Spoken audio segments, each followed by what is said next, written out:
Myself, Vijay Sharma, mathematics lecturer, DLP Senior Secondary School, Mulsan Sadawala Road, Pataka Satras.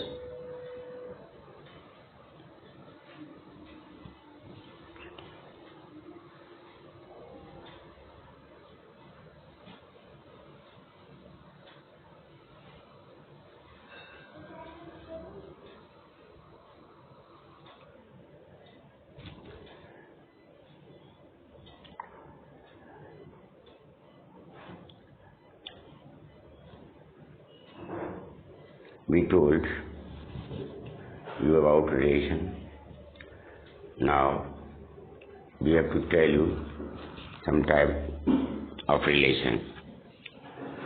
Let R be a relation in set A, which implies R is the subset of A cross A, or ARA. It can be written in this form ARA. जो relation है वो set ए से are पर है, ए से ए पर है. Let a set A is equal to 1, 2, 3, 4. Then product of AA, that is called A cross A, Cartesian product. 1, 1, 1, 2, 1, 3, 1, 4, 2, 1, 2, 2, 2, 3, 2, 4. You know very well about Cartesian product. So these are the Cartesian products elements in ordered pairs.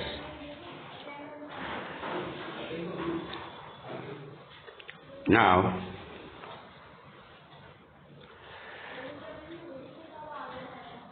we have taken a relation R is equal to AB such that B is equal to A plus 5. ये condition है B is equal to A plus 5 for every A belongs to A and B belongs to A. When we put A is equal to 1, we have to substitute the value of A, means elements of set A. So first we put 1 plus 5, then B is equal to 6. But 6 does not belong to set A. Then we can say this relation is null or void or empty relation, because 6 does not belong to set A. Relation में जो भी elements होता है वो set ए को जरूर belong करना चाहिए, उसका एलिमेंट्स होना चाहिए. लेकिन यहाँ पर 6, after this B substitute a equal to 2, तो 2 plus 5 is equal to 7. Then 7 does not belong to set A. So that is called null or void or empty relation. After this, a universal relation. What is universal relation? Each element set A is related to every element of set B. The relation, I have taken some relation R is equal to AB such that modulus A minus B is greater than or equal to 0 for every A belongs to A and B belongs to A. If we put the values of A and B means ordered pair. For example, 1 1, so 1 minus 1, modulus 1 minus 1 means modulus 0 means equal to 0. If we put 1 2, the elements of Cartesian product 1 2, so A is equal to 1, B is equal to 2, so 1 minus 2, modulus minus 1, so that equal to 1. It is greater than equal to 0. तो ये भी आपका जो है यहाँ पर define हो रहा है. After this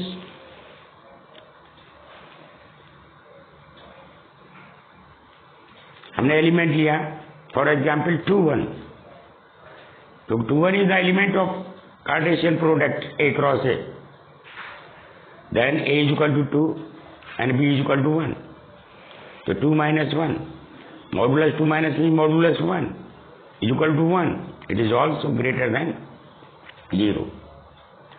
It means if we take any ordered pair of Cartesian product, then we get modulus A minus B is greater than or equal to 0 for every ordered pair. It means we can take any ordered pairs of Cartesian product.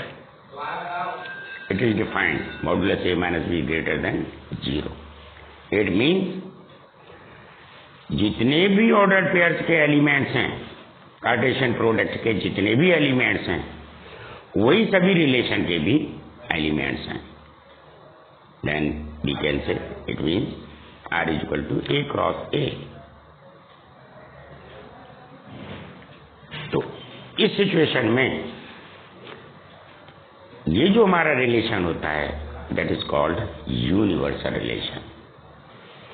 कोई भी Cartesian product का elements छूटना नहीं चाहिए. वो जो है सभी modulus A minus B is greater than is equal to 0, इस कंडीशन को उन्हें जो है सेटिस्फाई करना ही करना है.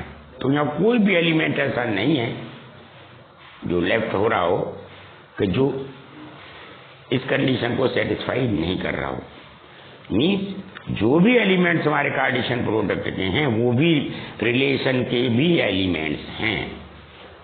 उस सिचुएशन में ये जो हमारा सेट होगा ये यूनिवर्सल रिलेशन का सेट हो जाएगा. आफ्टर दिस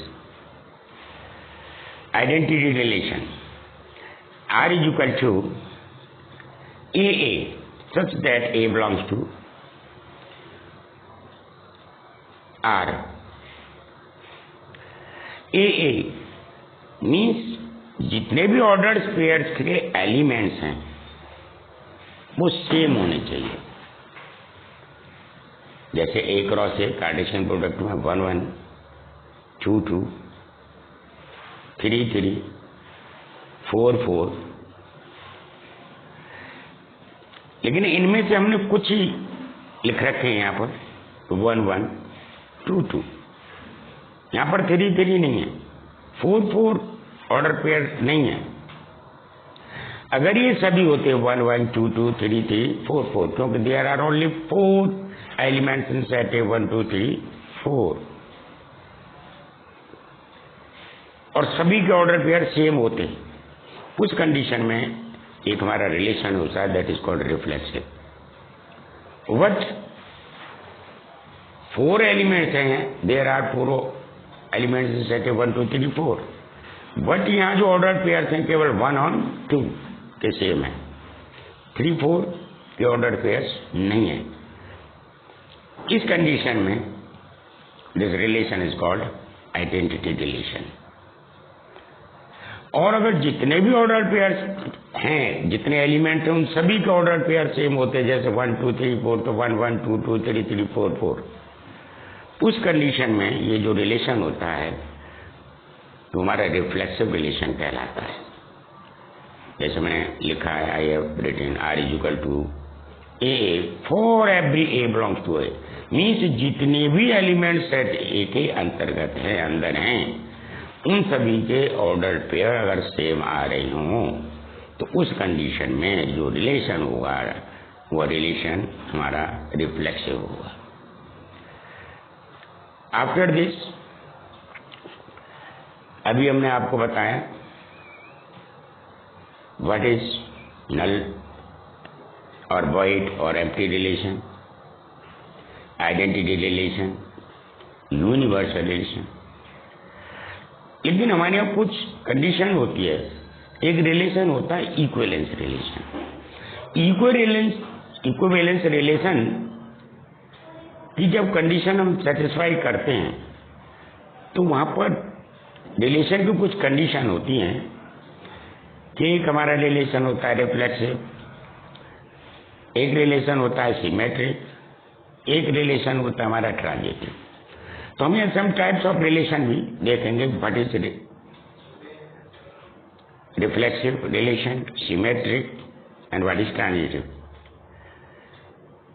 मैं भी बता चुका हूं अभी कि what is the difference between the identity relation and reflexive. Identity relation में सेट्स के जितने भी एलिमेंट्स हैं सभी के पेयर नहीं होते हैं, जबकि रिफ्लेक्सिव जो हमारा रिलेशन होगा सेट के अंतर्गत जितने भी एलिमेंट्स होंगे सभी के पेयर होने चाहिए, वो इक्वल होते हैं। तो now let R be relation in set A 1 2 3 4 we have taken cross product A cross A, यह आपको दिखाई दे रहा है, you know very well about this. तो रिफ्लेक्सिव रिलेशन मैंने भी बताया है आपको, I am told about this कि R is equal to a a such that for every a belongs to A. तो देखिए आर इज इक्वल टू, अब जितने भी एलिमेंट्स हैं यहाँ ए ए फॉर एवरी, अब सेट ए के अंदर 1 2 3 4, तो 1 भी होना चाहिए, 2 का भी ऑर्डर पेयर होना चाहिए, 3 का भी होना चाहिए, 4 का भी होना चाहिए, 4 का भी होना चाहिए। 1 1 2 2 3 3 4 4, it means this is reflexive. और आप देख रहे हैं कि R is equal 1 1 2 2 3 3, it is not reflexive because 4 का जो पेयर ऑर्डर पेयर है वो है लेफ्ट है। It means 1 1 2 2 3 3, it is not a reflection but it is only identity relation. So there is a great difference between the identity relation and reflexive relation.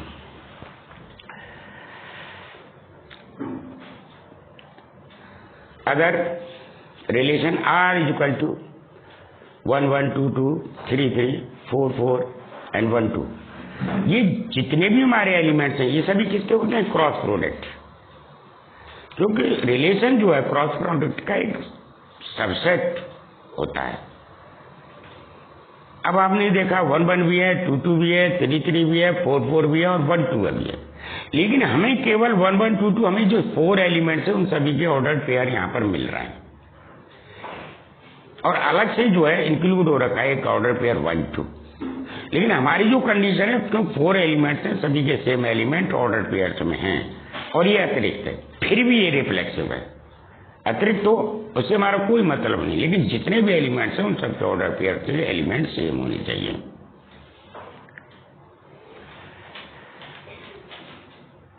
तो ये था हमारा रिफ्लेक्सिव, और आप समझ गए होंगे कि what is the difference between the identity relation and reflexive relation. Now symmetric relation, if A1 A2 belongs to R, for every A1 A2 belongs to R, for all A1 A2 belongs to A। ये जो A1 A2 हैं ये जो ordered pairs हैं यहाँ पर ये cross product के हैं।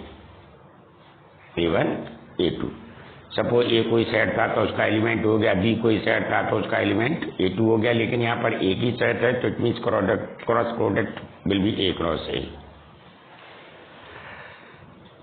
अब इसमें कंडीशन है कि A1 A2 belongs to R which implies A2 A1 belongs to R, मतलब इंटरचेंज हो रहा है एलिमेंट्स, यहाँ पर फर्स्ट है, यहाँ पर सेकंड है, और आप यहाँ पर देख रहे हैं कि सेकंड पहले आ रखा है और फर्स्ट लास्ट में आ रखा है। इंटरचेंज, ऑर्डर इनका बदल रखा है। अगर ये दोनों ही कंडीशन अगर रिलेशन को सेटिस्फाई करती हैं, तब हमारा जो रिलेशन होता है वो सिमेट्रिक होता है। जैसे फॉर एग्जाम्पल आर इक्वल, हमने रिलेशन लिया है कोई, आर इक्वल 1 2 2 3 1 1। अब देखिए 1 2, ये सभी जो एलिमेंट्स है 1 2 2 3 1 1, ये सभी किससे ए क्रॉस ए, क्योंकि जो ए क्रॉस ए के जो एलिमेंट्स होते हैं उनका जो सबसेट होता है वही रिलेशन होता है। तो हम उनमें से कुछ एलिमेंट्स ले लिए। अब हमें we have to check it is symmetric relation और नॉट। तो 1 2 हमने लिखा A1 A2 belongs to R, means 1 2 belongs to R, which implies A2 A1, but 1 2 belongs to R, but 2 1 does not belongs to R, क्योंकि 2 1 इस relation का कोई भी elements नहीं। अब हम 2 3, तो सिमेट्री के लिए उल्टा कीजिए इंटरचेंज, तो 3 2 होना चाहिए, बट 3 2 डज नॉट बिलोंग। तो एक भी अगर कोई भी कंडीशन अगर आपकी सही नहीं है तो बस हम वही रोक देते हैं, तो फौरन कह देंगे हम कि ये रिलेशन जो है ये सिमेट्रिक नहीं है, means this relation is not symmetric. Now other relation 1 2 2 1 1 1 2 2 3 3, ये सब कहाँ से हैं? ये जो एलिमेंट्स हैं ए क्रॉस ए से ही लिए जाते हैं। मैंने कई बार बता दिया है कि relation is the subset of cross product, तो वही से एलिमेंट्स लिया। अब we have to check 1 2 1 2 means interchange, तो 2 1 होना चाहिए, तो 2 1 यहाँ दिखाई दे रहा है, ये कंडीशन सेटिस्फाई हो गई। 1 1, तो 1 1 का उल्टा तो 1 1 हो जाएगा, तो यही मान लिया जाएगा। 2 2 भाई उल्टा करेंगे फिर भी 2 2 हो गया। 3 3 ये भी उल्टा हो गया। इसका मतलब है कि A1 A2 belongs to R, which implies A2 A1 belongs to R। तो ये कंडीशन यहाँ पर जो है ये हमारे रिलेशन की डेफिनेशन को डिफाइन कर रहे हैं। It means this relation is symmetric. Now other relation 1 1 2 2 3 3 4 4 1 2 2 1 2 3। अब देखिए जो डेफिनेशन है सिमेट्रिक कि A1 A2 belongs to R, तो A2 A1 belongs to भी R होना चाहिए। तो देखिए 1 1 है, उल्टा करेंगे 1 1 ही आएगा, तो यही माना जाएगा। 2 2 भी है, तो ये भी है, उल्टा करेंगे यही माना जाएगा। 3 3 4 4 भी दिखाई दे रहा है। 1 2 तो 2 1 होना चाहिए, 2 1 भी दिखाई दे रहा है। अब इसके बाद 2 3, तो 3 2 भी होना चाहिए, लेकिन 3 2 यहाँ पर एलिमेंट्स नहीं है। It means this relation is not symmetric. Other relation 1 1 2 2 3 3 4 4, इसको भी चेक करना है कि देखिए उल्टा 1 1 का 1 ही होगा, 2 2 का उल्टा 2 2 होगा, 3 3 का उल्टा 3 3 4 4 का उल्टा 4 4, और कोई हमारा एलिमेंट लेफ्ट नहीं है यहाँ पर। तो इसका मतलब ये हमारी डेफिनेशन या रिलेशन जो है ये डिफाइंड हो रहा है। डिफाइंड हो रहा है तो इट मीन्स ये सिमेट्रिक रिलेशन है। तो ये आपने रिफ्लेक्सिव रिलेशन देखा। रिफ्लेक्सिव रिलेशन मैंने अभी भी बताया आपको, जितने सेट में एलिमेंट्स होते हैं उन सब का डबलेट्स जरूर जो है उस रिलेशन में होना चाहिए, कोई भी एलिमेंट्स लेफ्ट नहीं होना चाहिए, तो वो सी हमारा जो रिफ्लेक्सिव कहलाता है। अगर कोई छूट गया और सेम एलिमेंट थे, that function is called, that relation is called identity. आपने सिमेट्रिक देखा। अभी अगर हम एलिमेंट्स को इंटरचेंज करते हैं तो वो भी उसी ऑर्डर पेयर में उस रिलेशन में होने चाहिए, तब relation symmetric. Next relation is transitive relation.